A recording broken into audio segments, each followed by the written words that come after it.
안녕하십니까. 한 주간의 IT 이슈를 모아 되짚어보고 시청자에게 소개하는 IT 뉴스의 창, 뉴스 트래킹 이장혁입니다. 겨울엔 추운 것이 당연하겠지만 올해는 정도가 좀 심한데요. 서울은 체감 온도가 영하 30도를 기록하고 부산도 96년 만에 가장 추운 한파가 찾아왔다고 합니다. 우리나라뿐 아니라 북반구 전역이 이상 한파와 폭설에 시달리고 있는데요. 지구온난화의 영향이 가장 크다는 분석이 나오고 있습니다.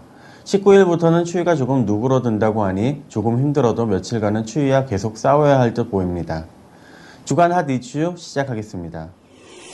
무료로 1대1 및 그룹 채팅을 즐길 수 있는 스마트폰 메신저 카카오톡이 쿠웨이트, 아랍에미리트, 사우디아라비아, 카타르 등 중동 4개국 앱스토어에서 1위를 차지했다고 합니다.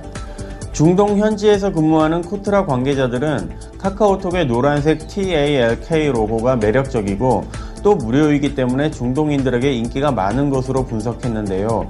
쿠웨이트에 있는 한국 지사장에게 문의한 결과 한국인 유학생들은 카카오톡에 대해 알고 있으나 대부분 해외에서 스마트폰을 사용하지 못하는 상황이기 때문에 한국인이 아닌 쿠웨이트 현지인들이 다운로드한 것으로 보인다고 설명했습니다.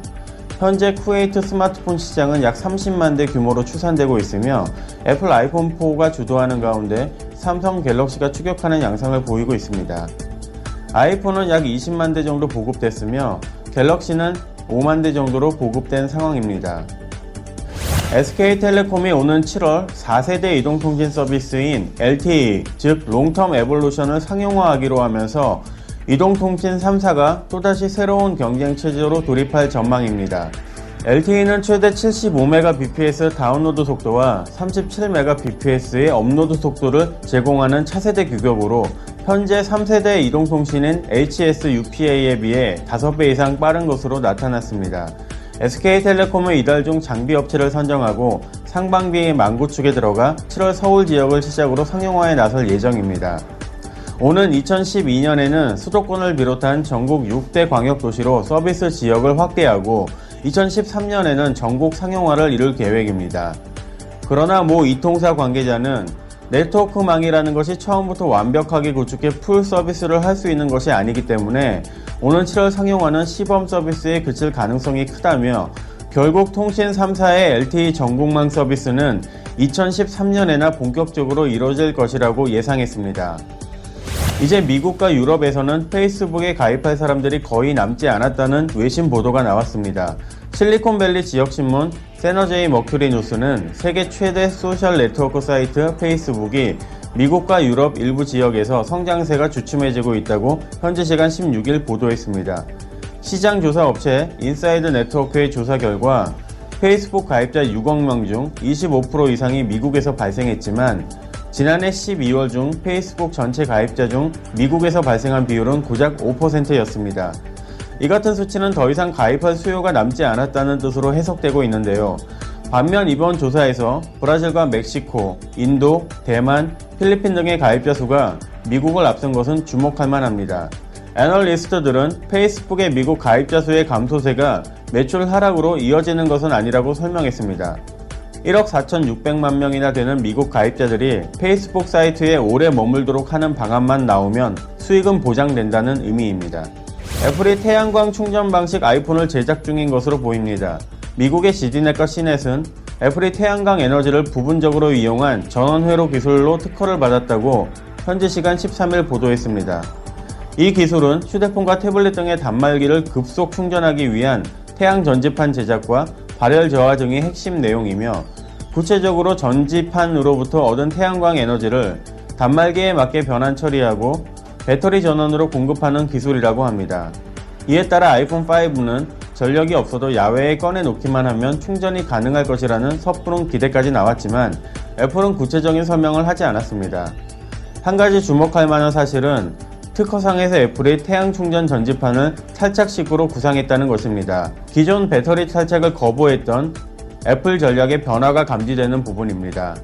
외신들은 애플은 이번 특허 외에도 태양전지 관련 기술을 다양하게 연구 중이라며 태블릿과 맥북에도 태양광 충전을 적용할 가능성이 높다고 설명했습니다.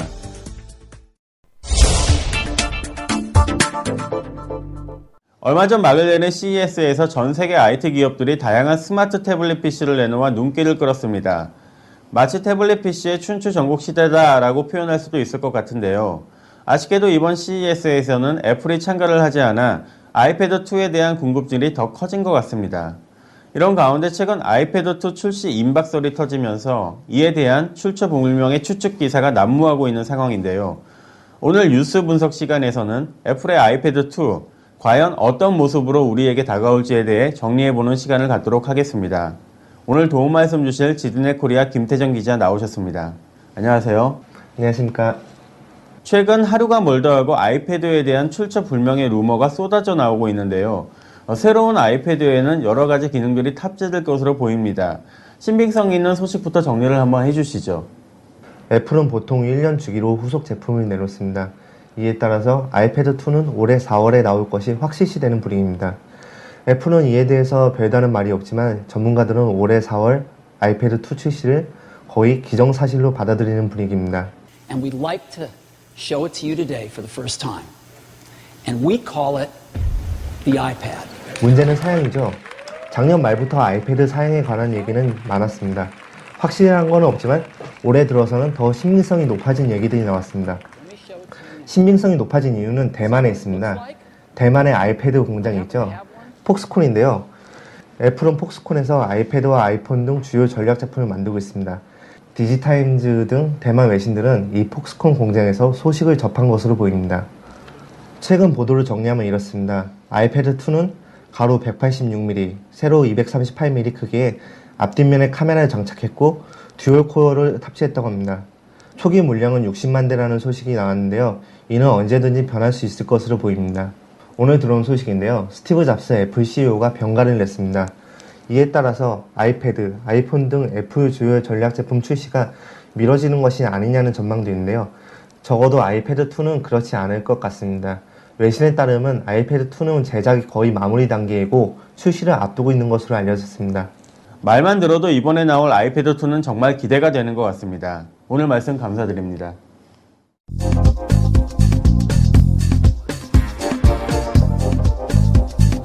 Google has purchased a company called eBook Technologies. The company works in none other than ebooks on the hardware and the software side. It also develops billing and ebook technology for publishers. Terms of the deal were not disclosed. Google's acquisition of ITA software may not go so smoothly. Federal antitrust officials are looking into whether or not they should block this $700 million deal. ITA is the travel and ticketing company. The government is concerned with how much power this will give Google in the travel industry, since ITA's software is used to run large travel sites like Orbitz and Kayak. One of the more notable features of the new Verizon iPhone is that it has the ability to tether other gadgets to its wireless service in order to get them online. AT&T is saying that they will allow this feature on Android phones and quite possibly on its iPhone too. The next version of iOS will have tethering available as an option, but AT&T has been non-committal on whether or not they will allow this or whether they can handle it. Two new Android phones on the network will have this ability, however. They are the HTC Inspire 4G and the Motorola Atrix 4G. Fujitsu announced that it will launch the world's first glasses-free 3D desktop PC. It will launch in Japan at the end of February and have a 23-inch display. No word on when it will make its way to the U.S. The News Corp iPad magazine appears to have been delayed. It was supposed to launch next week, but rumor has it that it is not ready and has been postponed. The new Google Translation app for Android has something called Conversation Mode. It lets you have a conversation with someone in another language in real time. So they talk to you and Google will translate in real time. You talk back, Google translates that. Right now it only works between English and Spanish, and you have to account for regional dialects. I can also imagine it doesn't do so well with the yuks. Do not open a PowerPoint document about Kama Sutra, no matter how badly you want to learn those moves. This is the disguise of the latest virus to hit the web. Sophos says that the virus disguises itself as a guide to the ancient art of lovemaking and comes as a file called realkamasutra.pps.exe. It is a remote hacking software, so if you really want to learn the Kama Sutra, look elsewhere. And I dare say that the WikiLeaks case in which founder Julian Assange has attempted to expose classified government information is upsetting to all of us for various reasons. Well, one Florida man is taking it extremely personally. He has filed a suit against Assange, claiming that the leaked information has caused him hypertension, depression, and is in fear of having another heart attack or stroke. So basically, he is suing WikiLeaks for scaring him.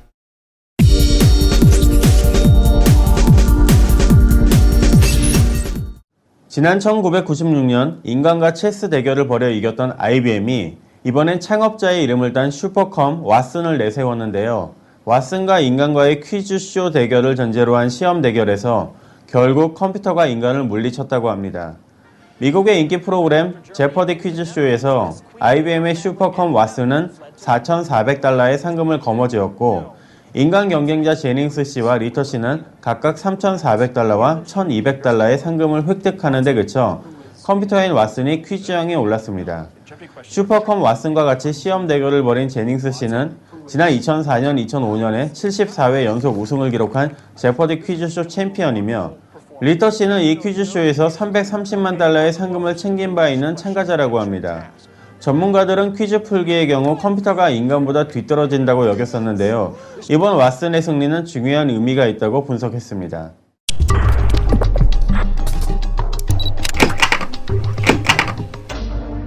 휴대전화를 이용한 사이버 왕따 현상이 심각한 수준이라고 합니다.